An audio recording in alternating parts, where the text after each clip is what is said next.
How's it going, guys? It's TacTixHD here, and we are entering our last year with the Philadelphia Flyers. It's the third year of our contract, and like I said before, I'm going to be joining a new team at the end of the season just to mix it up. I pretty much made the Philadelphia Flyers as good a team as they can possibly be. I'm just showing you guys the lines at the beginning like I always do, and right here we have the All-Star game.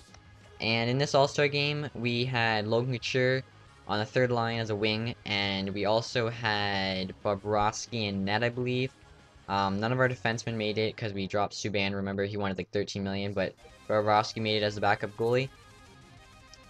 And right here, we're making a trade with Winnipeg Jets. If you remember, that's the old team I was the GM for, and I actually made the trade to get Peter Mueller on their team. And now I'm trading for Peter Mueller, what, 4 years later, 5 years later. I'm trading Grashev, a prospect, in 2 seconds. Grashev was playing as the second line right wing, so I'd rather have Mueller, who is an actual right wing, as well as 1 or 2 overall higher, so it's way better. And we finished 6th in the NHL, 5th in the East. And we played the Capitals again in the first round. We played them last year, and they beat us, if you remember. And this time, the series went to a 7th game, and we were actually able to get the win, big win, and then we played Florida in the second round. So we're going to see if we can make it back to the Stanley Cup final again. But unfortunately, I think Florida swept us, so whatever. The boss was happy. Sorry, I hit the mic. I always do that. The boss was happy. We got 5th in the East, and we made it to semifinals of the playoffs, so nothing to complain about. And as you guys can see, he wanted me to stay back with them, and he wanted me to get 45 wins next year, so I decided I'd go to a rebuilder just to make it more fun, more challenging. They obviously, Philadelphia I could have went with, but I decided to go with Toronto since you guys all wanted me to go with Toronto. There was like a couple Torontos in the last video I asked, and then a few episodes back when I asked and I chose Philly, there was also some Toronto on there.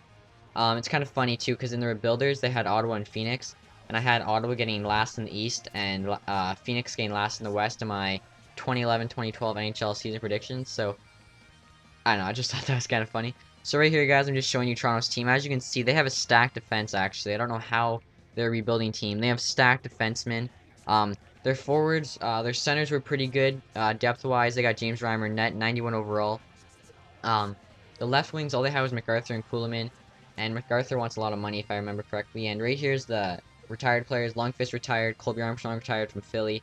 Patrick O'Sullivan, R.J. Umberger, Michael Camarelli, Mike Komisarek, McCallick, you know. And right here's our first-round draft pick. As the Toronto Maple Leafs first draft, and I ended up picking a forward, and I got a 7.5 potential forward. I could have picked a defenseman. Like I said, there's like 7 or 8 80 overall or higher defensemen on the team, and they're all pretty young. I don't think anyone's older than 34, which is enough. And also, I was just looking at the team, and like, I don't know if it showed you, but like when you go to the main menu of the GM mode, it says the average player's age on your team, and the average player's age on Toronto Maple Leafs is like 25.5, which is actually younger than the Philadelphia team I had, which was a young team. So they're super young, super good.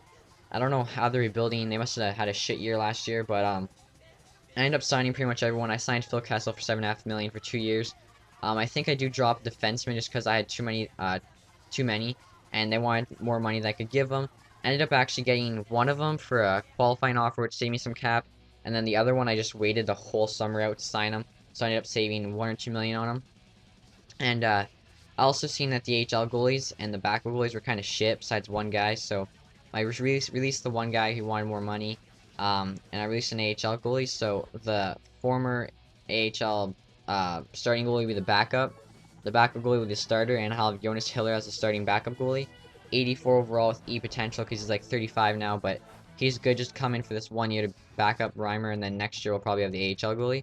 Also, I'm making an offer to Salamaki, who was actually on our Philadelphia team last year. He was an 85 overall left wing. He's 87 now, and he's a restricted free agent, so if I do sign him, I have to give Philly my first and third. And they ended up saying okay, so the new Philly GM doesn't want him. As well as you can see, I signed Abelkader. He's from the Red Wings. I like the Red Wings, so that's kind of why I signed him. And I had to give him like $2 million. He's my third line left wing. Also, guys, right here, I'm just showing you all the free agents still available. When you get later into the GM modes, like 7 or 8 years plus, there's always lots of 80 overall guys available, just because teams can't afford them or there's just no room left on their roster. And as you can see, Subban and Duchesne were there. And right here are my lines. As you can see, I've got all 80s. We're looking really good. The HL team has all 70s. And this video is about to wrap up, guys. So I just want to say thanks for watching. Hope you're enjoying the video. Also, as you can see, I still have all 100s. And besides that, guys, have a good day. Bye. Follow me on Twitter. You'll be the first one to know when I'm holding an open lobby or tournament, and it's an easy way to talk to me.